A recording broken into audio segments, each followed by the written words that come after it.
Hello, hello, hello! Doc Bryce here. Intermittent fasting tips. Before I start, please share this live para mabigyan natin ng tips. Sigurado ako, marami sa inyo hindi low carber, hindi carnivore, hindi keto, pero nagfa-fasting. Yes! Marami ako na-meet na people that they're interested sa intermittent fasting or time-restricted eating. Okay? So please share this live for another learning. No? Ano ba mga tips na pwedeng matutunan? No? When we do intermittent fasting, alam nyo, marami nakaka-realize. When they do fasting, they're more lighter, na mas hindi mabigat yung tiyan nila, hindi mabigat ang katawan, and parang nagiging yung energy nila lumalakas. Alright, so ang mahalaga dito is maging consistent kayo sa ginagawa niya. If there's something na ginagawa kayo na nag-i-improve ang health, please continue that. May mga aayusin, pero kung majority of your health is nag-i-improve like intermittent fasting, continue yan. Huwag kayong titigil.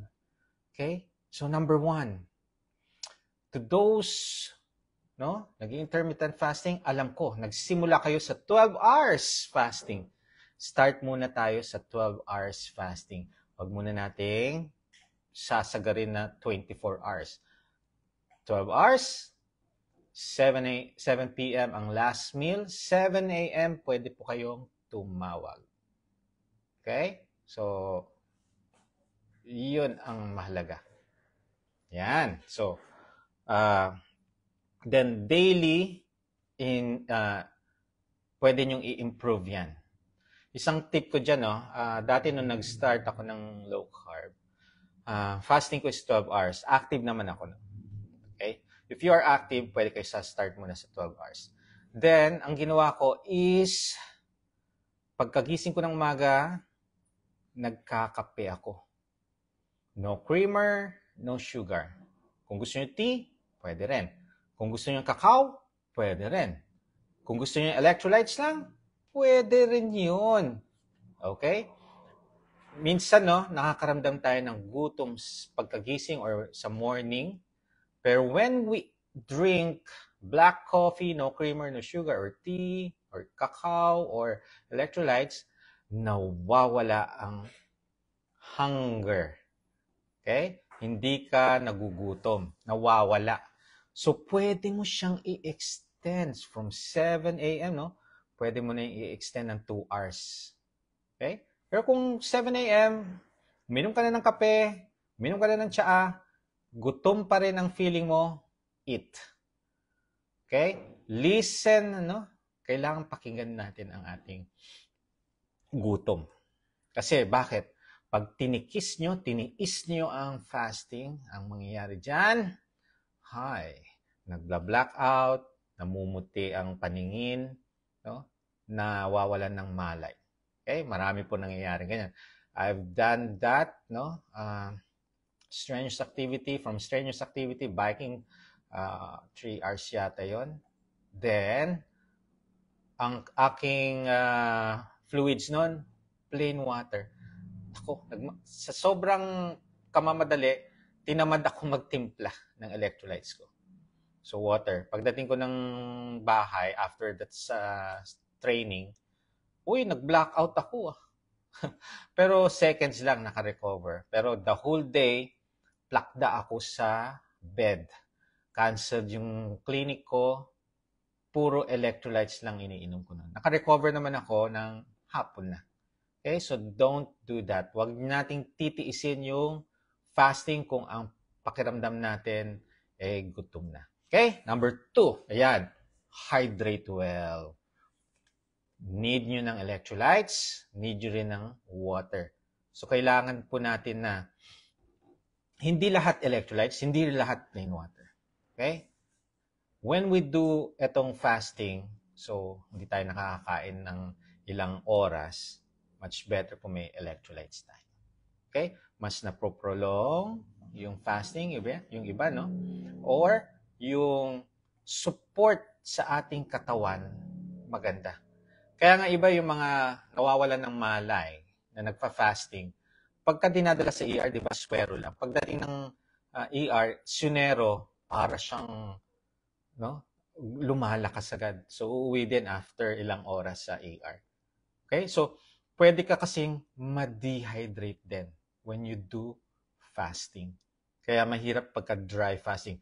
Ang gagawin natin muna is wet fasting. You can consume or you can drink fluids, electrolytes, and water. Okay? Number 3, breaking your fast. Okay? So, doon sa mga nag-extended fasting, halimbawa, nag-24 hours fasting ka. Okay? 24 hours fasting. Yung iba, nagta-32 hours. 32 hours, 48 hours, extended fasting na yan. You break your fast using bone broth. Bone broth. So, mga soup. Okay? After 30 minutes of consuming yung bone broth nyo, ang gagawin ninyo, kung gutom pa rin kayo, kainin nyo 50% of the plate, yung meal nyo. Okay? Pagka after 30 minutes, hindi na kayo gutom, huwag nyo nang kainin yung other half. Pero pagka gutom pa rin, pwede nyo kainin. Okay? So, bone broth ha, huwag agad-agad. Yung mga meal na malalaki. Okay? So, light meal. Huwag yung heavy meal. Light meal muna tayo. Then, number 4, focus on whole foods. Okay? Prioritize whole and processed foods. Okay? To ensure you are getting enough nutrients. Okay? So, tandaan po natin yung mga flour, hindi yan nutritious, yung mga flour. So, pwede silang pang snack, pero much better whole food tayo. Ano ba yung mga yon? Nasa wet market lang yan. Yung kinakatay, no? Yan yung iluluto natin, yan yung kakainin natin. Okay, number 5, be consistent. If you are consistent, halimbawa, palagi niyong ginagawa yan, it will be a lifestyle na siya. Parang nakaukit na sa utak natin. Paggising natin, etong gagawin natin. Kape, mag-extend yung fasting. Pagkagutom, kakain. Kung hindi gutom, huwag kumain. So, stick to a regular fasting schedule. Sanayin natin. Okay? Yung schedule natin, i-ano natin. Minsan kasi, nawawala tayo sa schedule. Why? Work-related, nasa ibang bansa, pwede yan. Nagve-vacation ka, nang hirap pang fasting pagka nasa bakasyon, di ba? Pero if you're going to stick, no, to your schedule, kahit nasa ibang bansa ka, namamasyal ka, okay? Lifestyle na siya. Okay? Alright. Number 6, have an adequate sleep. Alam mo yung pagka nakatulog ka ng kumpleto, 7, 8 hours, support yan dun sa pagfa-fasting nyo. Okay? Mas na-energize kayo kasi naka-rest kayo, hindi kayo napuyat. Kaya napaka-importante sa atin. Kahit na nagfa-fasting po kayo, hindi yan reason para hindi kayo matulog na maaga. So please, sleep early, wake up early, much better to. Kaysa naman, late na kayo matulog. Although late din nagigising, kaso yung good hormone hindi nyo na naabutan. Usually, dapat before 10 p.m., nakatulog na kayo. Okay? Okay lang gumising ng 3 a.m., 4 a.m., no? Ang mahalaga, matulog ng maaga. Support yan sa ating pagpa-fasting. Okay. Eto, palagi kong binabanggit. Listen to your body. Okay? Hindi lang sa tiyan ang gutom, If you feel some palpitation, headache, dizziness, fatigue, no, weakness, sip kayo electrolytes. Kung hindi nawala, sure na sure yan, gutom na. So wag po kayo mag-focus lang sa tiyan. Pagka sinabi ng tiyan, gutom, akala mo gutom na, no? Okay, you drink black coffee. Tingnan nyo, mawawala yung gutom. Pero kung hindi nawala ang gutom, kumain. Pero kung hindi dito yung nagpaparamdam, no? Listen to your body. So hindi lang tiyan, buong katawan. Kung ang headache, nagsasabi, ay, ang ulo natin may headache, pwedeng gutom na. O halimbawa, uminom na ng electrolytes, kumain na, nag-break na ng fast. Okay? Still, andyan yung mga discomfort, puyat kayo palagi. So, you need to sleep very well. Okay? Ayan. Tapos, if may nararamdaman kayo, doon mag-a-adjust kayo. Meron time, no? Doc, 24 hours nag-fasting ako. Bakit the next day, ang hirap gawin yung fasting na 24 hours? Okay? Pwede pong mangyari yon. Minsan, ang katawan natin, energized. Yung may kaya niya i-extend to 24 hours or 48 hours. Pero after that, the next day, hirap na hirap. Okay? Kaya isa yan sa listen to your body. Kung hindi, mag-a-adjust tayo. So, hindi yan dapat kung ganitong oras, ganun din the next day, pwedeng hindi. Pwedeng mabago. Okay? Depende yan sa katawan natin. Individualized approach din. No? Tingnan natin. May iba kasi, mag-partner, couple, sabay sila nag-fasting. Okay? Yung isa, nakakaramdam na ng gutom, yung isa hindi pa. So, we have different body. So, yung fasting, hindi yan. Kaso ang problem, no? Pag kumain na yung partner natin, napapakain ka na. Okay? So, ang mahalaga dito, if you can prolong eating, much better. Sa ating mga Pilipino, no? Mas gusto natin may kasabay kumain. Okay? So, as long as it will improve your health, fasting naman, you can do it 14 hours, 16 hours, may benefit pa rin. Okay? Ayan. Number 8. Hindi lang fasting ay tuturo natin. Kailangan active din. Okay? Hindi porket fasting is nag-i-improve ang inyong health. Much more if you are doing exercise. Do you do exercise in a fasted state? Aba, Doc Bride, ginagawa ko yan. Okay? Mas walang laman ang tiyan, nag-i-improve ang aking running, biking, swimming. Walang laman ng tiyan. Okay? So, ang kailangan ko lang, electrolyte, salt stick, nabibigyan na ako ng sapat na energy. So, I can extend my fasting. Kaya kadalasan everyday, bago ako pumunta sa clinic, hindi pa ako kumakain yan. Nasa fasting stage pa rin ako. So, I've done, kanina nga lang, 15-kilometer run, then, bihis na, clinic, then after clinic, uwi, 12:30, 1 p.m., first meal. Okay? Sanay na si Doc Bryce sa ganyan. And, kayo din, masasanay din kayo sa way of eating na ganyan, yung fasting, intermittent fasting. Okay? And number 9, yun, avoid overeating. So when you eat, when you break your fast, eat 80% full. So paano nyo nalalaman na overeating na kayo? Okay? When you stand up, naglakad kayo, feeling nyo ang bigat ng tiyan, nag-overeat po tayo. Okay? So next time, mararamdaman po ninyo. Ang problem kasi dyan, bakit nag-o-overeat? Hindi natin inunguya ang ating pagkain. So yung satiety center, hindi nag-trigger on. Ang gagawin ninyo, eat when hungry. Feeling nyo hungry pa rin.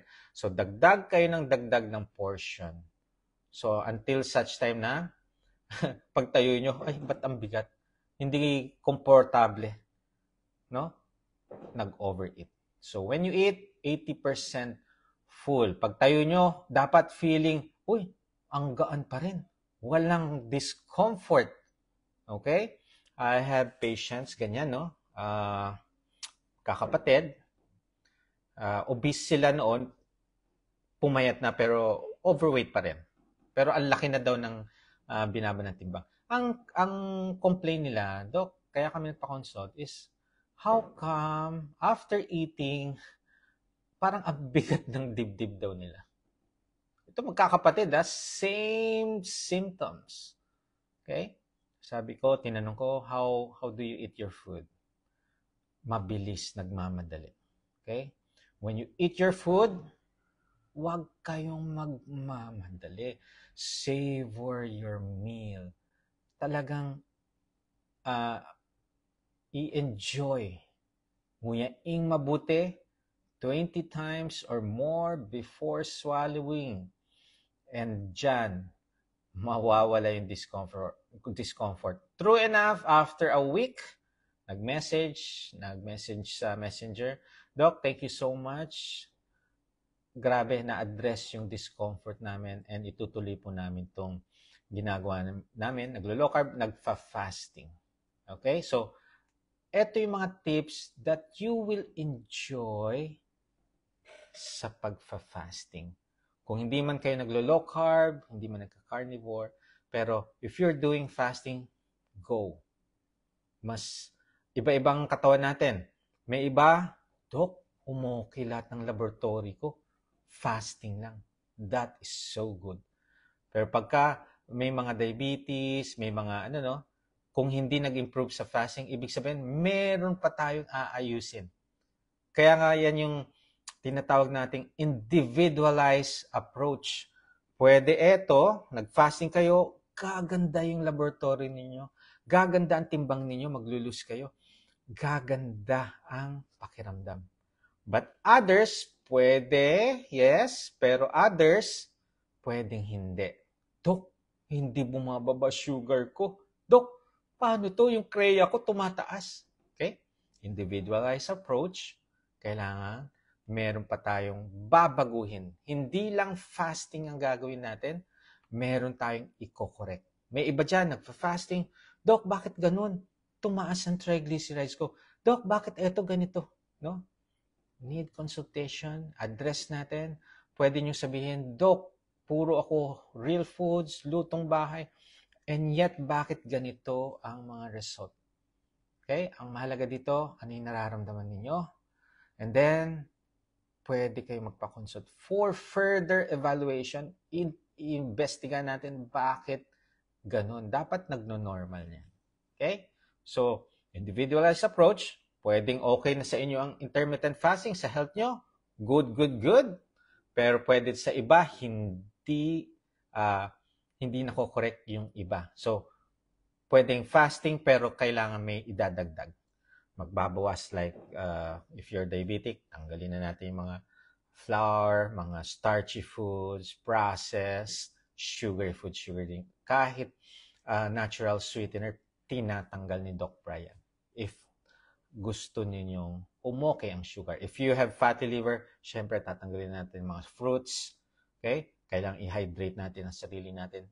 Definitely, na-dehydrate kayo. Kaya tumataas ang uric acid. Yan. Yung iba, nagdra-dry ang throat, nagdra-dry ang lips, dehydrated. Baka naman over kayo sa tubig or kulang sa tubig. Both of that can lead to dehydration. So, you need to listen to your body. Pag may discomfort, ano to? Pagka walang discomfort, good. Continue what you're doing. Kaya nga sinasabi ko sa kanila, if your health is improving, stay ka lang dyan sa ginagawa mo. Kung gumaling ang diabetes mo, huwag ka nang umalis. Ang problem kasi ng iba, nag-improve ang sugar, feeling nila ang daling ibalik sa normal ang sugar. Nagawa ko They tend to taste itong mga bawal, mga sugar food, sugar drink. Kasi feeling nila madali. Ang problem, yung addiction.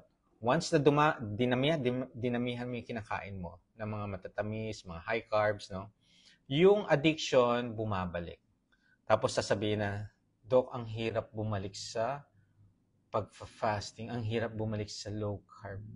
Yan na. Because addiction na andyan, pumapasok na sa inyo. And also yung sa mga kreya, yung mga nag-i-improve ang kreya, bumabalik din sila sa unhealthy choices of foods, no? Tataas ulit ang kreya. So, if you want healing, if you want improve yung health nyo, yung mga laboratory, mag-improve, stick, be consistent, no? Kung hindi nyo itutuloy ito, babalik lang kayo dun sa dating nag-cause ng inyong problem, health issues, babalik din. Gumaling na siya, babalik din. Okay? Kaya importante, you have tips. Importante, meron kayong nahihingan ng konsulta, no? Or ng recommendation, ng advice. Watch Doc Bryce sa kanyang live. Marami po kayo matututunan. And you can ask. Ito na ang time for asking question. Before that, paalala po, Second Northern Mindanao Low Carb Conference, January 25, Rosario Arcade, Limcat Kai, Cagayan de Oro. Kita-kita po tayo dyan. Mag-register po kayo. Okay? At huwag kayong, pwedeng dalhin ninyo ang pinagbabawal na technique. Okay? Pwede po yan. Sige. I'll entertain yung mga pinagbabawal na technique. Okay? So, paalala lang po, ang live ko ngayon ay for knowledge purposes only. Ang lahat po ng comment and suggestions ko ay huwag niyong ituring final diagnosis niyo. If you have health concern, please consult your trusted doctor or siyempre, saan pa ba kayo magpapakonsulta? E di yung same lifestyle na ginagawa nyo for better communication. Okay? So, ayan. Hello sa inyo. Okay. Doc, pag nauntog yung ulo, yung bumbunan po, anong gagawin? Observe 24 hours, usually, no? Seizure, cross-eyed, nagduduling, may parte ng katawan, hindi maigalaw, tutulog-tulog. Ito yung pagka, dapat, alam mo, gising yung tao or yung bata, dapat gising. Pero pag ito palaging tulog, bring the patient sa ER para mas ma-assess. And yung severe headache, kahit uminom na ng gamot, sumasakit pa rin ang ulo, tapos suka ng suka. Pwedeng may tama ang brain natin. So, please, iba pagka na-trauma ang ulo. Ha? Ayan. And to those who are riding motorcycle, single, or kahit dapat yata yung mga may tricycle, yung mga may scooter dyan, please, wear your helmet, yung pang motor, hindi yung pang bike. Okay? Walang kaligtasan yan pagka nakamotor kayo. Mas mabilis kasi ang motor or scooter kaysa sa bisikleta. Okay? Para mas safe tayo, wear your helmet kahit kantol lang. Pag bibili kayo ng pagkain, mamamalengke, wear your helmet. It will save lives. Totoo yan. Okay? Ano daw ang low carb? Okay. Yung low carb, there are different types. Pwede kang strict, pwedeng moderate, pwedeng liberal. Ang strict, 20 grams of carbohydrates and below. Ang moderate, 50 grams of carbohydrates and below. And 100 grams of carbohydrates naman ang liberal. So, choose kung ano yung mas komportable sa inyo. Gawin po ninyo yan. Okay? And, of course, hindi lang sa carbohydrates yan. Pagka naglo-low carb, tinatanggal na natin ang mga processed food, starchy food, sugar drink. Okay? Yan. Safe ba sa intermittent fasting ang sa 7? Alam mo, in any age, it is safe if you are doing it correctly. Or, kung nakinig kayo sa tips, andyan, safe na yan.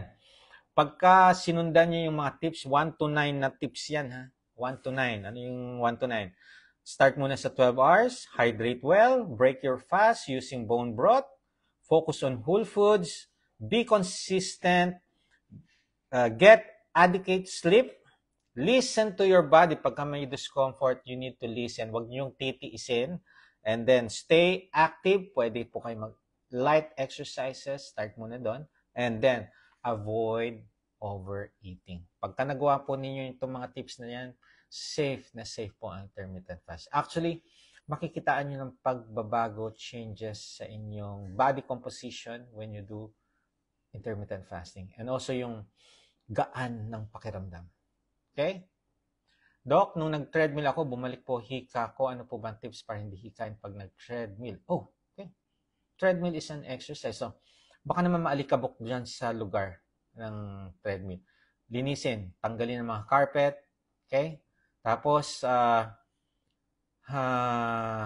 start ka lang sa, kung sedentary, start ka lang muna sa walking. Baka masyadong, pinahirapan ng lungs mo. Unti-unti lang yan, ha. You do treadmill, yung comfortable pace. Yung nakakapagsalita kayo. Pag hindi kayo nakakapagsalita, minsan kasi ginagaya natin itong, halimbawa, may kaibigan kayo ng treadmill, no? Gagayahin nyo yung bilis niya, pero hindi pa dapat para sa inyo. Ayan, nagkakaroon ng difficulty of breathing, so akala nyo, inaatake na kayo ng hika. Okay? Is it normal po pagkatapos kumain nagpapalpitate? Yan yung tinatawag kong hindi nginunguyang mabuti. Lunok lang ng lunok. 5 nguya, 3 nguya, lunok. Magpapalpitate. Yan yung mabigat sa dibdib. Okay? Ngayon, if still with palpitation, sip your electrolytes, baka naman de-dehydrate na kayo. Okay? Kasi, alam niyo ho ba, ang unang symptoms ng dehydration is palpitation. Mga doktor lang na nasa ER o yung mga nagjo-duty sa ward, sa ER, nakakaalam yan. Okay? Doc, okay lang ba 16 hours fasting? Yes! Kung kaya nyo na dyan sa 16 hours fasting, okay, listen to your body. No? Kung nahihilo, masakit ang ulo, wala pang 16 hours, abay, baka gutom na. Okay? Yan. What diet should I do to lose weight and fats? I'm obese siguro to. I'm obese, 26 years old. Number 1 tip dyan. Ayan, pwede ka mag-intermittent fasting. Pero isang tip na pinaka-effective sa akin. Tanggalin niyo po ang sugar, tanggalin niyo ang processed food. Yun na lang. 1 month, luluwag ang damit. 2 months, lumilit ang tiyan. Tanggalin ang processed food, tanggalin ang sugary food, sugary drink. Okay? Pagka kumain kayo na ano yung matamis, definitely, may sugar na yun. So, out na. Okay? 1 month, gawin nyo yan, luluwag ang damit. 2 months, gagawin nyo yan, lumiliit na yung tiyan. Okay? Paano po mag-low carb kapag extreme ang high triglyceride? Okay, ano kayong extreme na yan? Nasa 500? Nasa 600? Opa, ang taas niyan. Ganito gagawin nyo. Focus on your home-cooked meal. Lutong bahay. Huwag kayong kumain sa labas. Tanggalin yung mga ingredients na nagpapalasa. Ang pampalasa nyo lang, salt and pepper, herbs and spices. Okay? Yan. Okay, Doc, nagpasked na po. Yes, I think.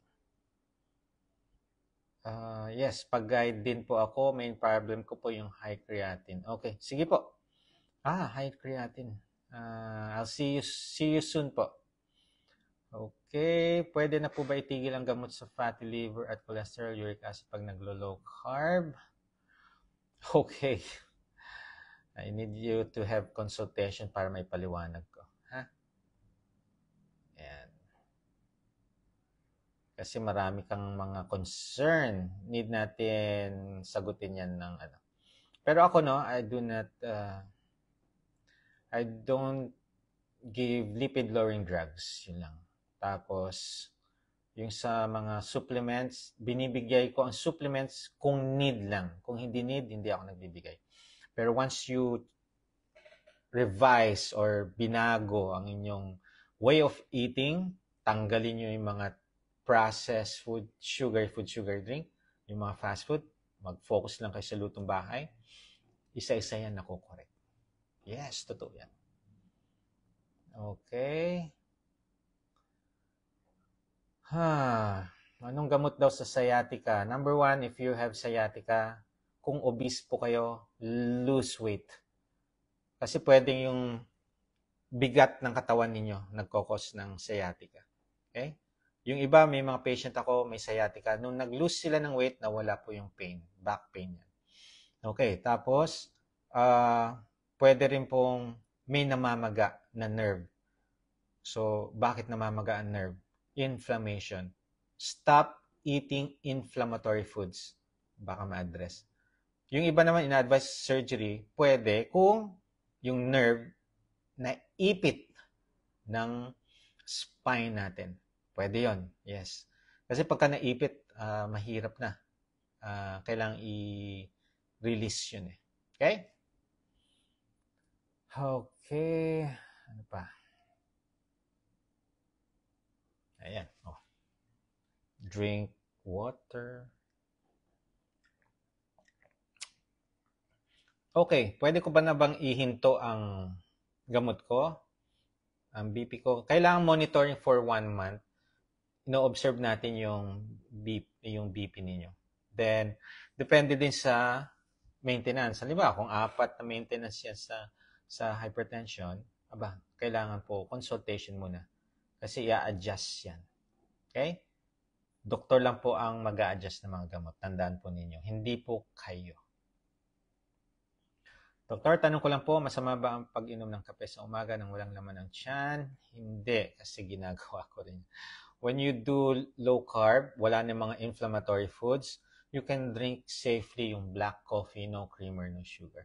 Actually, nag-start ako, dati may stevia pa ako nun. Pero nung unti-unti tinanggal ko ng stevia. So black coffee, no creamer, no sugar. Then, ngayon bihira na rin ako magkape. Once in a blue moon, no? Sobrang busy na natin. Okay? So, nag-a-adjust tayo. Pwede naman, pwede kang uminom kahit walang laman ang tiyan. Doc, okay lang ba ang lactating mom mag-diet? 12 hours fasting. Huwag na kayong lumampas doon. Okay lang po. 12 hours. Pwede. Okay.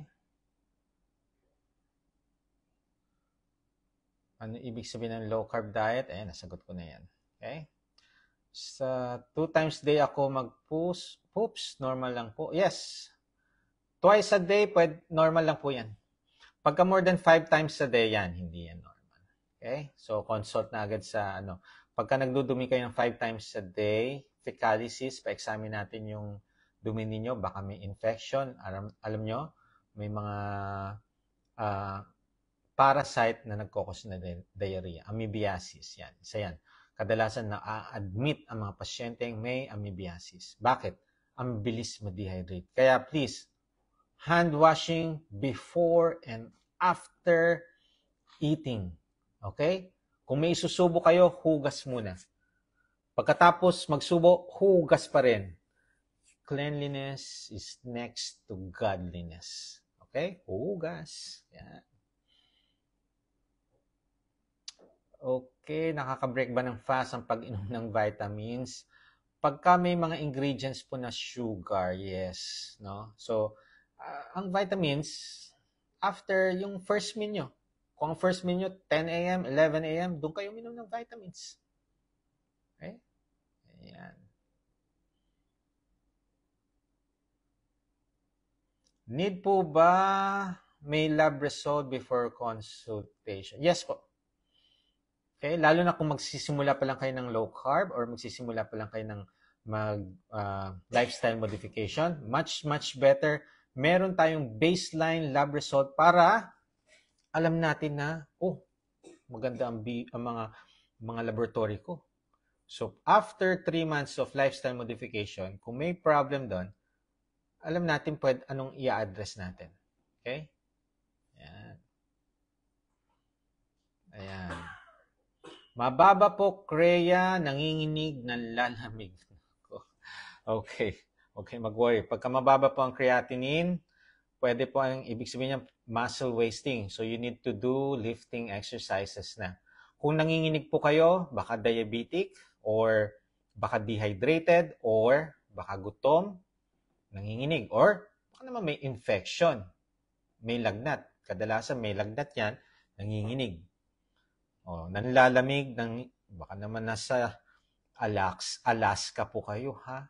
Kaya nasa Switzerland, yung mga malalamig na country, ay talaga manginginig kayo.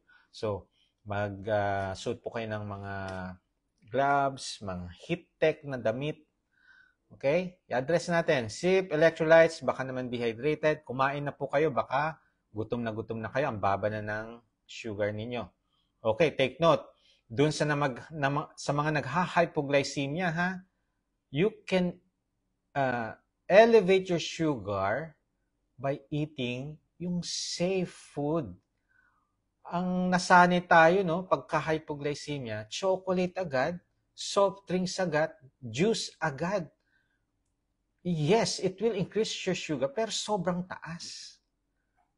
Pwede nating pataasin yan, safety. Kumain kayo ng nutrient-dense food. Kumain na. Okay? Yan. Ayan. Doc, yung doctor ko, lifetime na daw po, maintenance ko sa high blood, diabetic, at cholesterol. Okay, etong sagot ko. Yes, lifetime kung hindi nyo babaguhin ang lifestyle ninyo. Okay? Kasi expected nila na you will not change what you eat.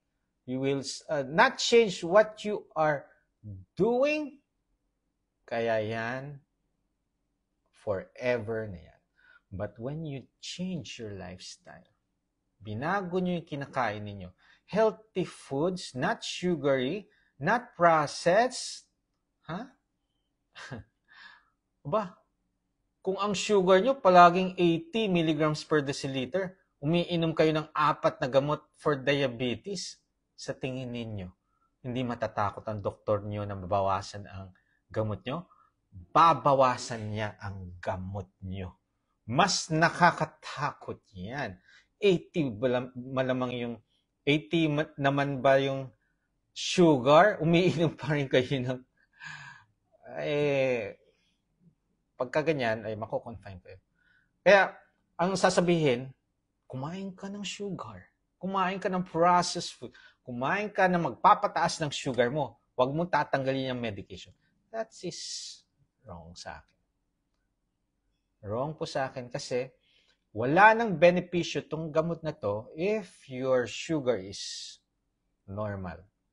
Unti-unti magbawas. Kasi etong mga medication na to, kaya namin binibigay yan, wineway namin, no? Kasi may mga side effect yan. So wineway namin, mas magbibigay ba ng safely, mas okay sa tao ba to na bigyan ko ng medication? No? Kasi i-weigh namin yung benefit eh. Kung may benefit na ibibigay namin to, yes. Kung wala ng benefit at yung side effect naman ang mas makukuha ng pasyente, ay tatanggalin ko na tong gamot na to. Okay? Kung wala ng benefit yung mga gamot, pwede nating stop. Ayan. Nagpagawa na po kami ng MRI, kaso wala po nakita at may iniinom na din gamot. Okay. Consult, ayusin natin baka mga inflammatory foods na. Okay, shirataki rice, kung dry, if you are diabetic, out po ang dry. Ang wet, pwede po. Okay? Okay, Doc, paano po ako mag-fasting? Madami ako iniinom na gamot. Okay. May mga medication na can be taken without food. So, alamin nyo po yun. Doon nyo lagay. Okay? Kung kailangan ng medication, kailangan ng pagkain, sa first meal nyo, inumin. Okay? Na-adjust naman yan. Okay, yan. Kulang po meat intake, madali mabusog. Okay. Well, ganito po, no? May mga patient po ako na naglo-low carb. Nagustuhan talaga nila ang low carb. Why? Natanggal lahat ng mga nararamdaman nila. Yung joint pain, body aches, natanggal talaga. Ang problem, sa sobrang gusto nila itong low carb and may fasting kasi, no? Nag-underweight. So, kailangan natin mag-normal weight. Kasi pag underweight, tend to have malnutrition, no? Anemia, decreased immune system, so prone sa infection. Okay? So, ang mahalaga dyan, mag-gain weight. Sa normal weight naman, na ano lang kung nagpakonsulta lang, ma-prevent natin yung underweight. Why? Paano? Do lifting exercise. When you increase your metabolism, magugutom po kayo. Okay? Ayan. Okay. Pwede po ba mag-fasting pag may ulcer? Okay. If you have ulcer, alamin natin anong cause ng ulcer. Okay? So, anong cause ng ulcer? Baka may bacterial infection, kailangan natin ng tawag dito, yung antibiotic. Okay? Address muna natin ulcer, saka ka mag-fasting. Hindi naman tayo nagmamadali. No? Okay? Yan. Ayun. Paano yan? Lagi kulang tulog due to premenopausal po. No, hindi yan. Alam nyo, bakit nakukulangan tayo ng tulog? Yung cellphone natin, yung gadgets. Patayin nyo yung mga gadgets na yan. Makakatulog kayo. Okay. Ano ang sinus tachycardia? Sinus is regular ang rhythm. Pero tachycardia, mabilis ang heart rate. So, pagka mabilis ang heart rate, pwedeng may problem sa puso or baka naman dehydrated. Pagka dehydrated, bumibilis ang tibok ng puso. Okay? Consult pa rin ng para ma-rule out yung mga cardiovascular diseases. Okay?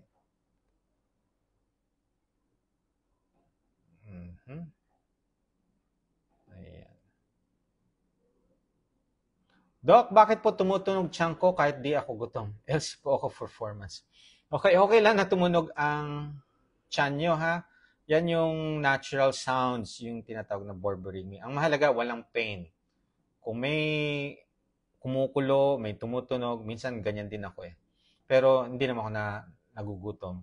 Okay? So, okay lang po yan. Okay. Pag 154 po ang blood sugar without FBS po, need na po ba mag-metformin? Okay. Kung ang FBS nyo is 154, first time lang to, okay? And HbA1c of 6.5 and above, diabetic na po yan. Kasi ang FBS na 125 milligrams per deciliter plus 6.5% HbA1c, diabetes. Ang ina-advise ko muna, change your lifestyle. Start muna tayo doon. Change your lifestyle. Tanggalin processed food, sugar drink. Tanggalin po ninyo. Then, after a month or 2 months or kahit 3 months, check natin ulit ang FBS, HbA1c. Pag 1 month, paulit nyo FBS na lang, wag yung HbA1c. Usually, every 3 months ko pinapaulit yan. Pero kung after a month, chinek natin yung FBS, bumaba siya, continue. Without medication, continue your way of eating, continue. Kung nagfa-fasting kayo, continue yan.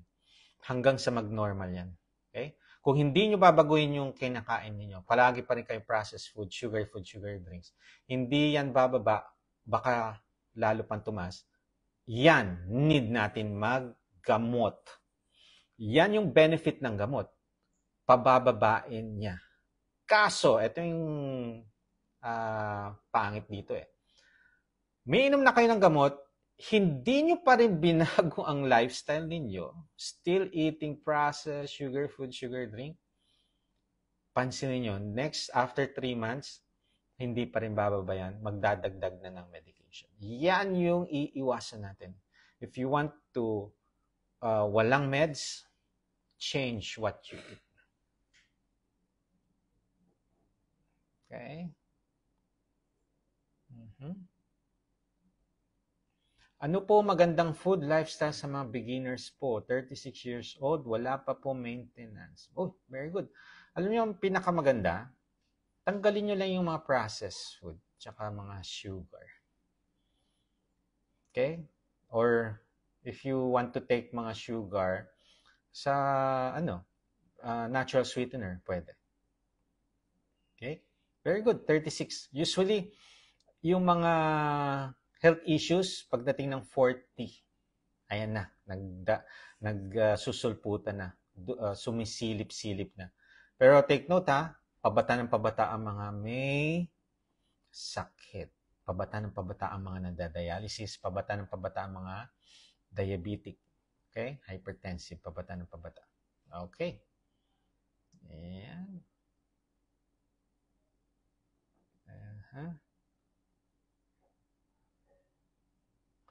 I'm taking medication. Napansin ko po nung nag-electrolytes ako, bumaba ang BP ko.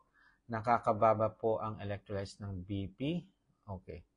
Well, baka bumaba siya dahil nabibigyan mo na ng electrolytes ng katawan. Kasi ang katawan natin, nagpa-function kung tama ang electrolytes. Puso, may electrolytes na nagbibigay ng energy, yung pagtibok. Brain, yung intestine natin, electrolytes. Okay? Very good. Ibig sabihin, tama ang salt nyo. Ayan. Doc, anong kakainin ko? Nangangayayat na ako, iniiwasan ko ang kanin. Okay. Do lifting exercises. When you do lifting, yung appetite nyo na-enhance. So, eat, pero yung nasa safe food list. Muscle is heavier than fats. Okay? Anong difference ng keto at saka low carb? Low carb is more mild form. Susunod ang keto. Carnivore naman ang hardcore. Okay po yun. Okay? Pagka may mga health issues kayo, okay ang carnivore. Okay? So, kung hindi kaya, low carb. Okay? Ang mahalaga lang naman is meron kayong babaguhin. Individualized approach. Pagka nag-improve ang health niyo, sustain it. Kasi kung hindi nyo sustain, babalik lang kayo sa dating sakit niyo. Ovarian cysts, ito yung mga PCOS. Yes, much better mag-low carb po kayo. Ang ng mga PCOS, lose weight. Okay? Ma-address po ang mga hormone kung nag-lose weight po kayo. Na-dehydrated na ako, nagkasakit. Yes, lahat naman tayo pagka na-dehydrate, magkakasakit, manlalata, no? Kailangan maswero. Kasi ang swero, would you believe, puro asin. Okay? Ayan. Okay. Paano ko i-regain ang strength ko? Okay. Eat real foods. Do fasting. Listen to your body, no? Exercise. Meron ako mga patient, mga elderly to ha, 74, 75, naka-wheelchair, nakahiga na lang, 84 years old, nakahiga na lang. Nung nag-strict low carb siya, okay, after 1 month, nagwawalis na, naghuhugas na ng pinggan. After 2 months of doing low carb, lumalabas na ng bahay, na nangangapit bahay na siya, nagmamarites. You will regain your strength.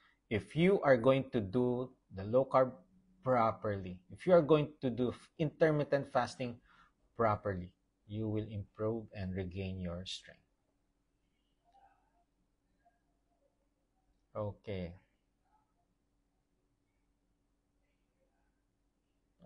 Doc, okay lang ba kumain ng root crops? Out po. If you want to do strict low carb, out po ang mga root crops. Okay? Ano yan?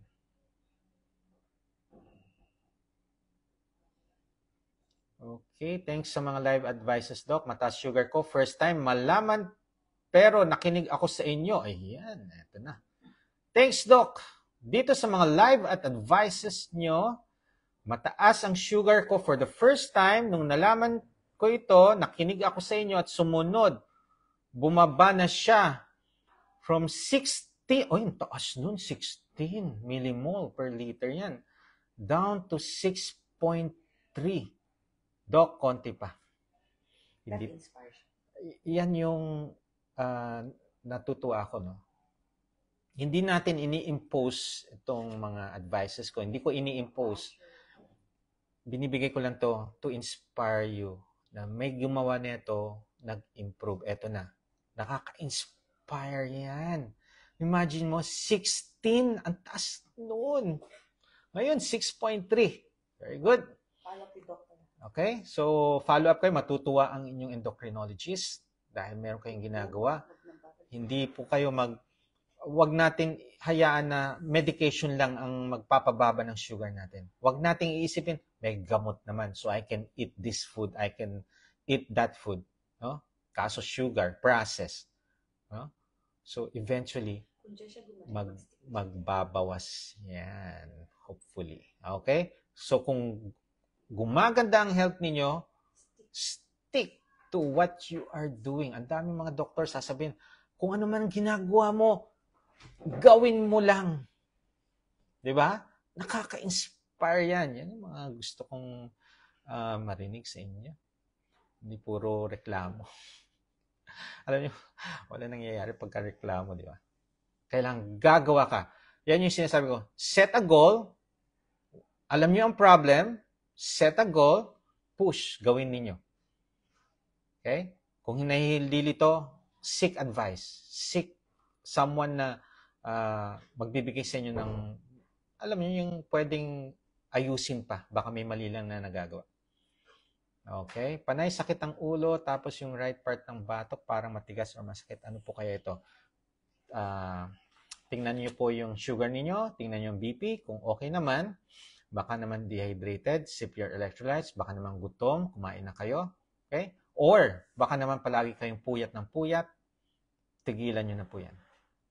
Kung hindi pa rin na-address yan, naayos na yung sleep, kumakain, umiinom naman ng tubig or electrolytes, consult, baka meron ng something.